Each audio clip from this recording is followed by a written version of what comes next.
Sebagaimana kantor saya telah catat, dan sebagaimana Anda dengar langsung dari masyarakat adat sendiri, masyarakat adat saat ini sedang dalam keadaan terkepung. Mereka berada dalam apa yang saya sebut bersama tim saya sebagai krisis hak asasi manusia. Mereka sangat dikriminalisasi. Mereka disebut musuh negara, teroris, ancaman terhadap keamanan nasional dan kepentingan nasional. Kami percaya bahwa masyarakat Aceh memiliki hak inheren untuk memutuskan masa depan mereka sendiri.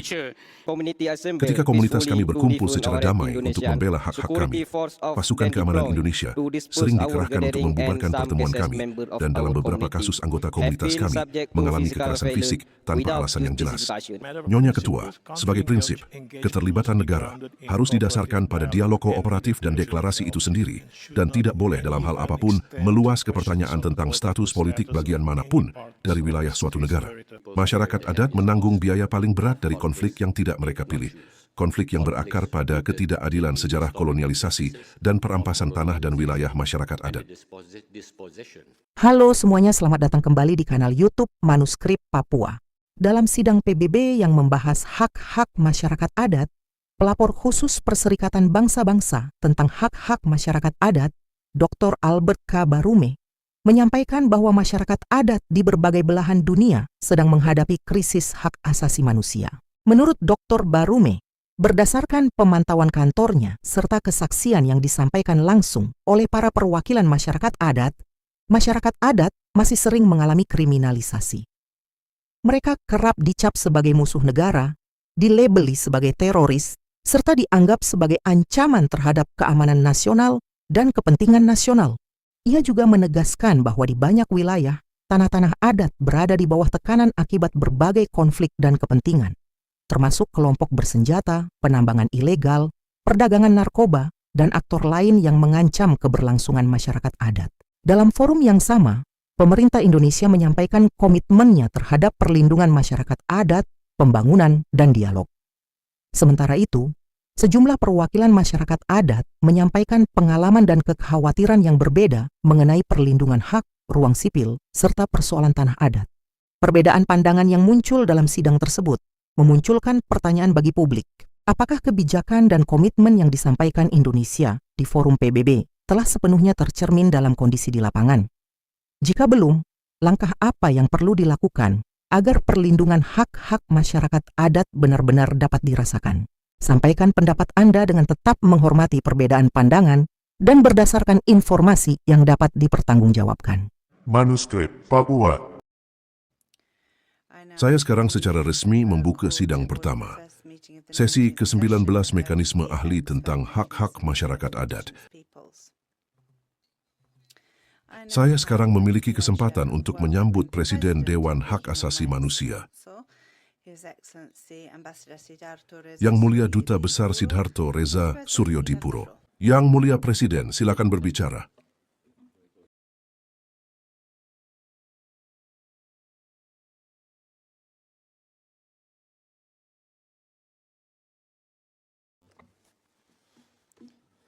Nyonya Ketua, para anggota terhormat mekanisme ahli,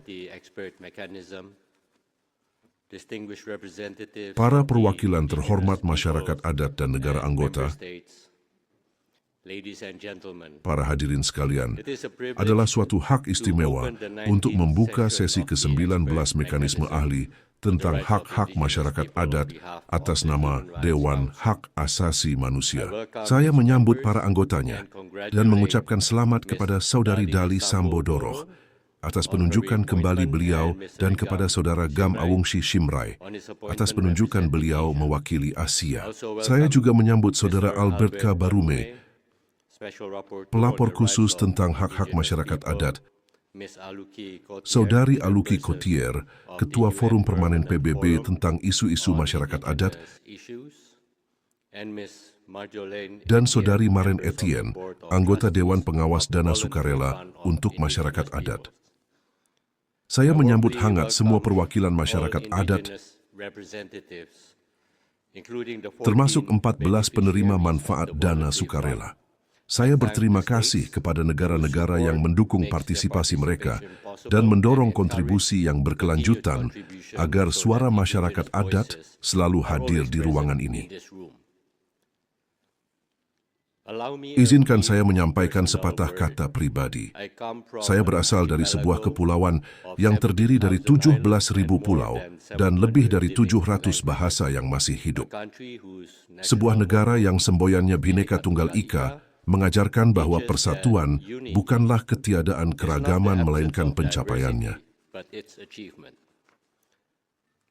Saya membuka sidang ini dengan keyakinan yang bersifat institusional sekaligus pribadi bahwa keragaman masyarakat, bahasa, dan cara berpikir di dunia bukanlah masalah yang harus dikelola, melainkan warisan yang harus dilindungi. Hampir 20 tahun yang lalu, Dewan ini menciptakan mekanisme ahli sebagai sumber keahlian, khususnya tentang hak-hak masyarakat adat.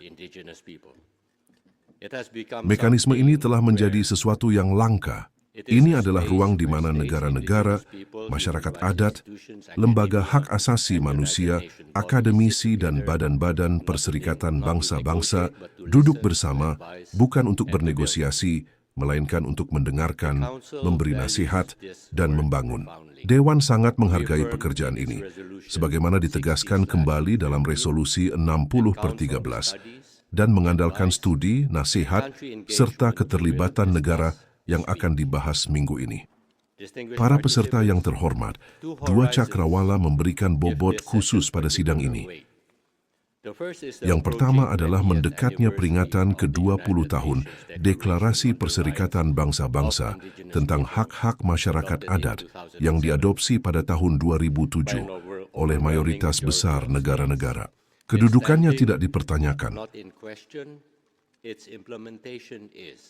namun pelaksanaannya berbeda-beda dari wilayah ke wilayah dan dari negara ke negara.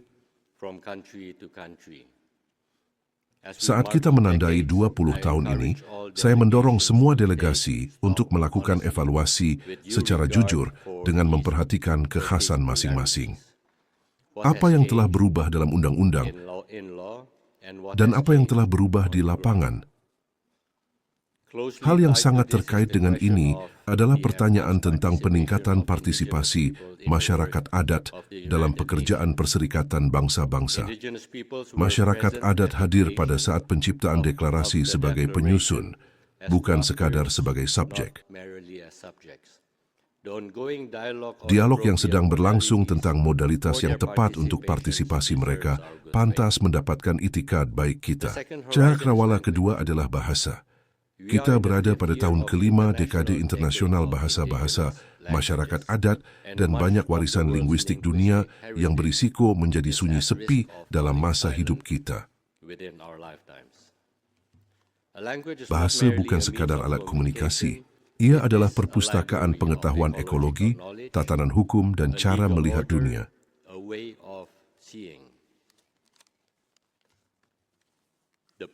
Doa-doa yang membuka pertemuan ini menjadi saksi bahwa ketika sebuah bahasa mati, ingatan umat manusia menjadi lebih pendek. Saya mendorong negara-negara untuk mengajukan langkah-langkah konkret dalam pendidikan, media, dan layanan publik. Saya juga menyerukan kepada mekanisme ini sebagai anggota yang ditunjuk dalam Satuan Tugas Global untuk dekade agar memperdalam keterlibatannya. Perlindungan bahasa-bahasa masyarakat adat paling mendesak di ranah digital yang menyimpan baik harapan maupun bahaya. Saya menyambut diskusi panel sidang ini tentang hak-hak masyarakat adat dan kecerdasan buatan. Teknologi yang sama yang dapat membantu menghidupkan kembali sebuah bahasa juga dapat mengambil pengetahuan tanpa persetujuan. Prinsip-prinsipnya tidak baru, persetujuan, partisipasi, pembagian manfaat, tetapi medannya baru dan panduan Anda akan tepat waktu. Para anggota terhormat, mekanisme ahli, dan para peserta. Di terlalu banyak bagian dunia, masyarakat adat menanggung biaya paling berat dari konflik yang tidak mereka pilih. konflik yang berakar pada ketidakadilan sejarah kolonialisasi dan perampasan tanah dan wilayah masyarakat adat. Sebagaimana studi mendatang mekanisme tentang hak-hak masyarakat adat dalam situasi konflik dan pasca konflik menjelaskan, saya mencatat studi ini dengan minat besar dan Dewan menantikan penerimaannya pada sesi ke-63 pada bulan September. Ini mengingatkan kita bahwa masyarakat adat tidak hanya terdampak oleh konflik, tetapi juga menjadi pembuat perdamaian. Lembaga-lembaga dan praktik adat mereka sendiri pantas mendapatkan pengakuan yang jauh lebih besar dalam membangun perdamaian yang abadi. Saya menyimpulkan dengan menegaskan kembali keprihatinan atas intimidasi dan pembalasan terhadap perwakilan masyarakat adat yang terlibat dengan perserikatan bangsa-bangsa serta terhadap pemegang mandat yang bekerja pada hak-hak mereka. Dewan telah berulang kali menyerukan kepada semua pihak untuk menghormati dan melindungi mereka yang bekerja sama dengan perserikatan bangsa-bangsa. Saya menyambut diskusi yang akan Anda adakan minggu ini dan percaya bahwa diskusi tersebut akan dilakukan seperti biasa di ruangan ini dalam semangat saling menghormati antara negara-negara, masyarakat adat, dan pemangku kepentingan lainnya. Saya meyakinkan Anda tentang dukungan Dewan dan Presidennya. Terima kasih. Selamat datang kembali kepada semua orang. Dan kita sekarang akan melanjutkan pembahasan item agenda ini dan melanjutkan daftar pembicara dari pagi ini.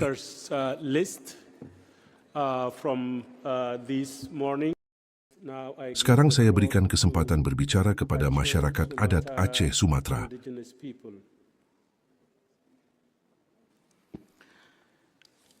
Bapak Ketua, para anggota terhormat mekanisme ahli, nama saya Teungku Fajri Kueng berbicara atas nama masyarakat adat Aceh Sumatra. Lebih dari 20 tahun setelah kesepakatan damai Nota Kesepahaman Helsinki 2005 dengan Indonesia, masyarakat adat Aceh terus mengalami dampak jangka panjang dari konflik bersenjata. Meskipun pertempuran telah berakhir, banyak komitmen yang dibuat dalam proses tersebut masih belum terpenuhi. Komunitas adat kami terus menghadapi pembatasan yang memengaruhi hak politik, budaya, identitas, dan kemampuan kami untuk secara bebas menentukan masa depan kami sendiri. Komisi Hak Asasi Manusia dan Kebenaran serta Rekonsiliasi yang dijanjikan belum memberikan keadilan yang masih dicari oleh banyak korban. Bagi banyak keluarga, akuntabilitas masih belum ada. Deklarasi Perserikatan Bangsa-Bangsa tentang hak-hak masyarakat adat mengakui bahwa masyarakat adat memiliki hak untuk menentukan nasib sendiri. Ini mencakup hak untuk secara bebas menentukan status politik kami dan mengejar pembangunan ekonomi, sosial, dan budaya kami. Bagi masyarakat Aceh, perdamaian yang bermakna tidak dapat ada tanpa penghormatan terhadap prinsip mendasar ini. Kami percaya bahwa masyarakat Aceh memiliki hak inheren untuk memutuskan masa depan mereka sendiri, termasuk hak untuk mengejar proses yang merdeka, benar-benar damai, demokratis, dan diakui secara internasional sesuai dengan hukum internasional dan prinsip-prinsip piagam Perserikatan Bangsa-Bangsa. Kami dengan hormat mendesak mekanisme ahli untuk terus mempelajari situasi pasca konflik di mana masyarakat adat seperti di Aceh, Papua, dan Maluku di Indonesia masih belum mampu. Waktu Anda telah habis. Terima kasih. I thank you for your statement. I now give the floor to Indonesia.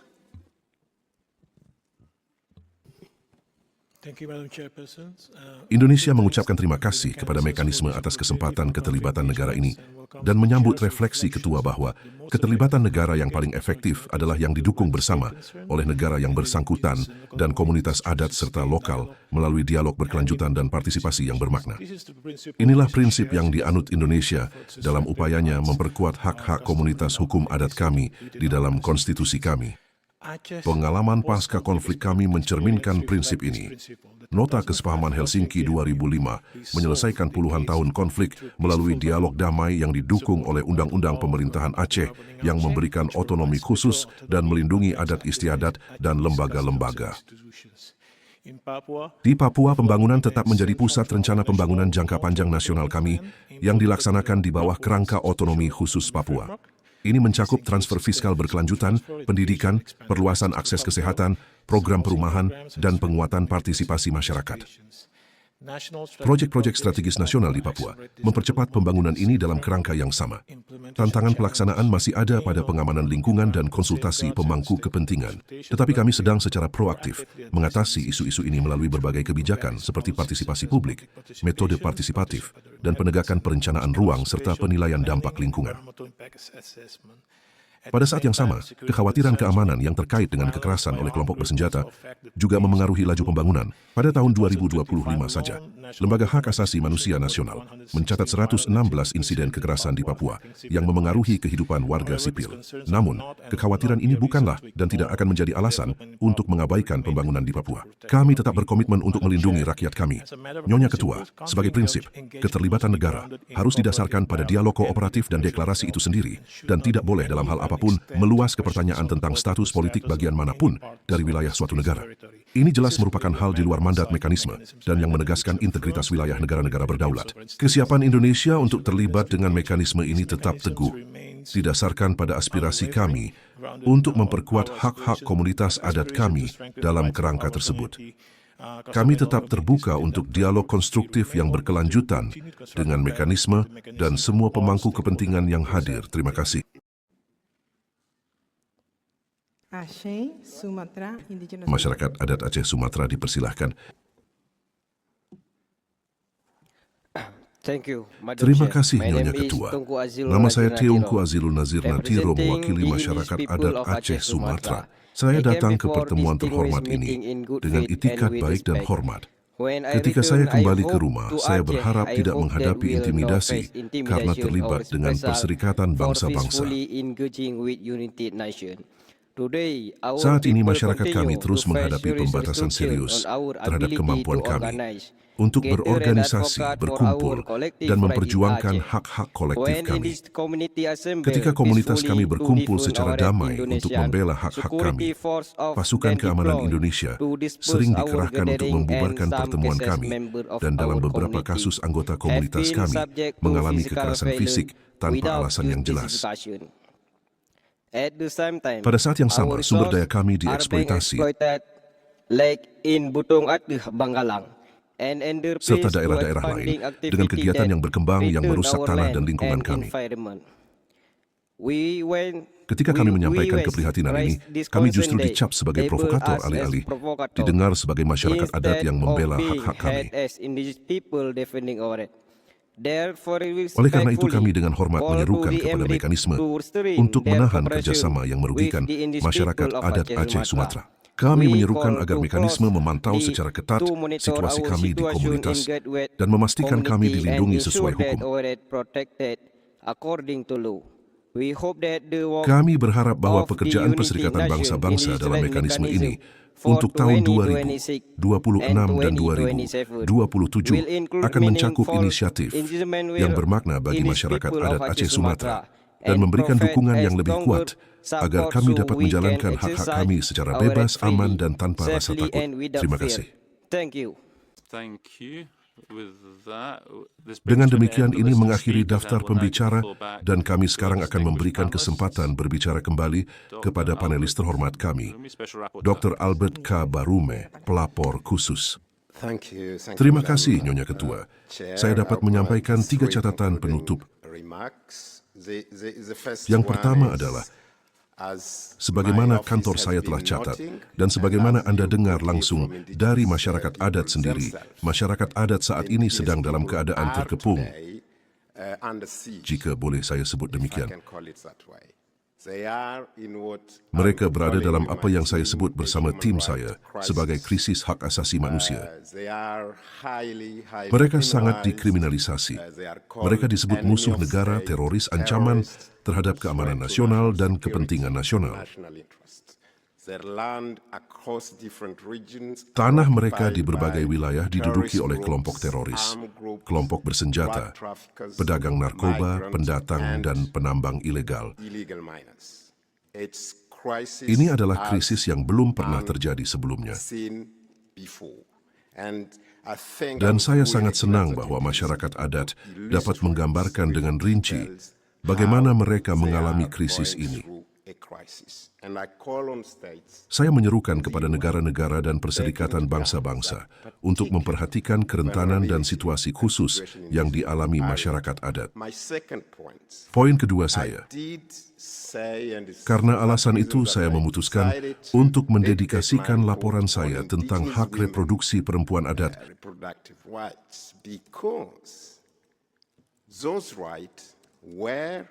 karena hak-hak tersebut menjadi dan terus menjadi sasaran khusus banyak aktor yang mengincar tanah dan integritas budaya masyarakat adat.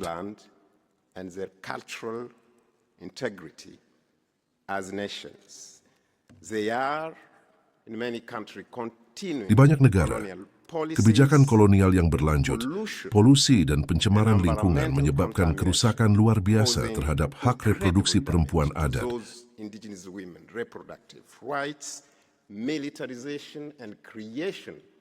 Militerisasi dan pembangunan pangkalan militer di berbagai wilayah, dengan pemerkosaan terhadap perempuan dan anak perempuan adat hampir setiap hari, serta dalam beberapa kasus praktik dan keyakinan budaya negatif yang menempatkan perempuan adat pada posisi sulit, industri ekstraktif, serta kebijakan konservasi dengan kasus penjaga kawasan lindung yang melakukan pelecehan seksual terhadap perempuan adat. Itulah gambaran global di berbagai wilayah, dan saya senang mendengar masyarakat adat sendiri menyampaikannya.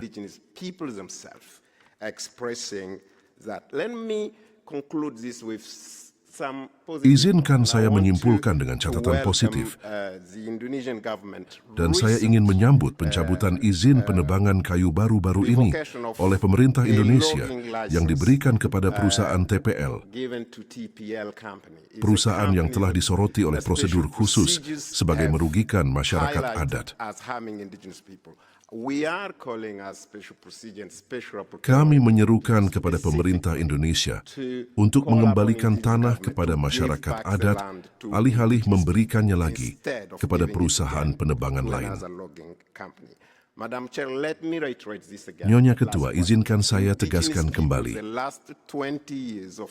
Poin terakhir masyarakat adat, 20 tahun terakhir deklarasi ini telah membuktikan bahwa perlindungan hak-hak masyarakat adat bukanlah ancaman bagi negara. Sebaliknya, hak-hak tersebut telah membangun negara dan meningkatkan tata kelola yang inklusif di berbagai wilayah. Terima kasih, Nyonya Ketua. Terima kasih banyak. Sekarang saya ingin menyerahkan kesempatan kepada Alukar perwakilan dari Dana Abadi Perserikatan Bangsa-Bangsa untuk memberikan komentar akhir. Ibu Ketua, saya ingin mengucapkan terima kasih kepada semua orang yang telah berkontribusi pada dialog ini sore ini. Bagi saya, cukup jelas bahwa masyarakat adat terlibat dalam banyak aspek pekerjaan di seluruh sistem perserikatan bangsa-bangsa, baik itu dalam perubahan iklim, plastik, atau bahasa. Dan saya akan mengatakan bahwa saya mencatat komentar yang dibuat tentang penyertaan kata masyarakat ketika kita berbicara tentang bahasa masyarakat adat. Jadi saya sangat menantikan diskusi dan intervensi yang akan dibagikan pada hari Kamis ketika ada fokus pada Dekade Internasional Bahasa Adat. Saya juga mencatat keterlibatan masyarakat adat di banyak bidang sehingga ada pengetahuan khusus dan pengalaman hidup yang dapat ditawarkan oleh masyarakat adat.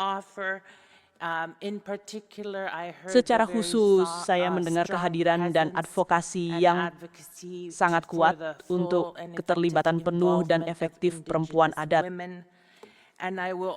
Saya juga ingin mengatakan bahwa saya mencatat jumlah orang yang hadir di sini karena mereka telah didukung oleh dana sukarela.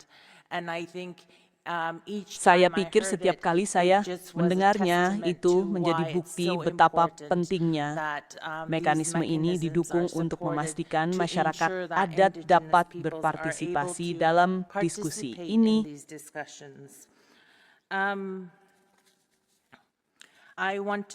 Saya ingin berbicara. Saya kira saya menyadari bahwa saya telah mendengar berulang kali pentingnya mekanisme untuk tetap utuh.